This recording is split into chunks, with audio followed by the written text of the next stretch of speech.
లగచర్ల దాడి ఘటనను ప్రభుత్వం సీరియస్ గా తీసుకుంది. పట్నం నరేందర్ రెడ్డి రిమాండ్ రిపోర్టులో బీఆర్ఎస్ వర్కింగ్ ప్రెసిడెంట్ కేటీఆర్ పేరు ఉండటంతో ఆ పార్టీ నేతలు ఆగ్రహం వ్యక్తం చేస్తున్నారు. ఈ నేపథ్యంలోనే పోలీసులు అలర్ట్ అయ్యారు. పరిగి పోలీస్ స్టేషన్కు అడిషనల్ డీజీపీ, ఐజీ, ఎస్పీ చేరుకున్నారు.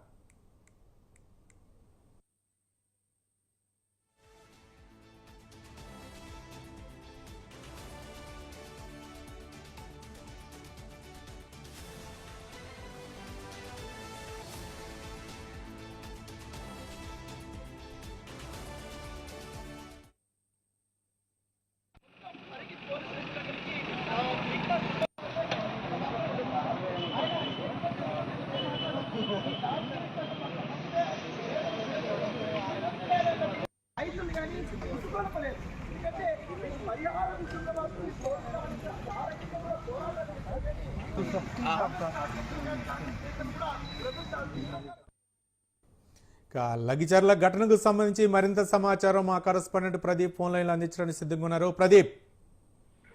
రవి, ఏదైతే లగచర్ల అధికారులపై దాడి చేసిన కేసు నేపథ్యంలో ఇప్పటికే 16 మందిపై ఎఫ్ఐఆర్ చేసి అరెస్ట్ చేసి వారిని రిమాండ్ కు తరలించారు. దీంట్లో కీలక సూత్రధారిగా ఉన్న ఈ వ్యవహారం మొత్తం నడిపించిన కొడంగల్ మాజీ ఎమ్మెల్యే పట్నం నరేందర్ రెడ్డిని సైతం అటెంప్ట్ మర్డర్ కేసు కింద A1 గా చేర్చి నిన్ననే ఏదైతే కొడంగల్లో మ్యాజిస్ట్రేట్ ముందు హాజరుపరచగా 14 రోజుల రిమాండ్ విధించిన నేపథ్యంలో అతన్ని కూడా చెర్లపల్లి జైలుకు తరలించారు.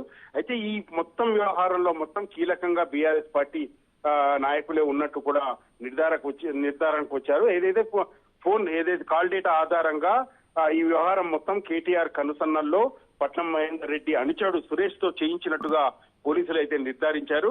దీనికి సంబంధించి ఇంతకు ముందు A1 గా సురేష్ ను చేర్చాలన్న ఏదైతే పోలీసుల నిర్ణయాన్ని పట్నం నరేందర్ రెడ్డి కీలకంగా వేధించిన నేపథ్యంలో